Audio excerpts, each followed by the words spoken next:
Hello guys, good morning. Update lang po tayo dito sa ating tindahan. So morning na morning guys, nung aga ni JTI, dumating na siya. So bali kumuha lang tayo ng 5 kahan ng Camel Lights, 5 kahan ng Mighty na Menthol, at 3 rim ng Camel na Red, 4 na rim ng Winston Red, at saka 1 rim ng Winston Light. So ang total ng babayaran natin sa pagbalik ni JTI is 13,285.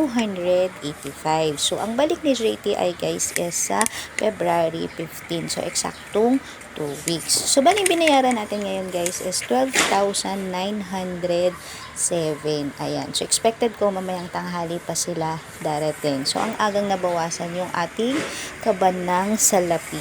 Ayan. Kaban ng salapi. Ayan. So, bali JTI Day ngayon guys, no, and at the same time pupunta rin tayo sa Marikina Market. So naglista-lista lang tayo ng konti guys, no, yung mga wala lang dito sa ating tindahan. So ayan, bali may mga dilata lang tayo ng mga wala. Yan yung Hokkaido natin na malaki, tapos magdadagdag lang din tayo ng mga dilata na medyo mabenta dito sa ating tindahan. Ayan, tapos meron tayong mga sardinas na yan, mga wala-wala na din. So, yan lang yung bibili natin sa market. Ayan. Tapos, sa mga sabon naman natin, guys, no, yung kala na may kasama na siyang downy. Ayan, medyo mabenta sa atin yan, guys, no.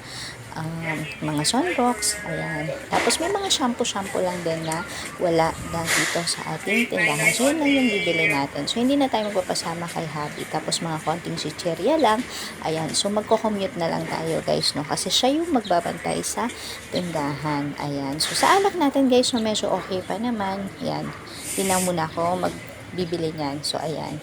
So, yan yung status ng ating tindahan ngayon guys, no. Ayan. Konting pansit canton, konting chichirya. Ayan. So, yan lang yung update ko sa inyo. Bye-bye!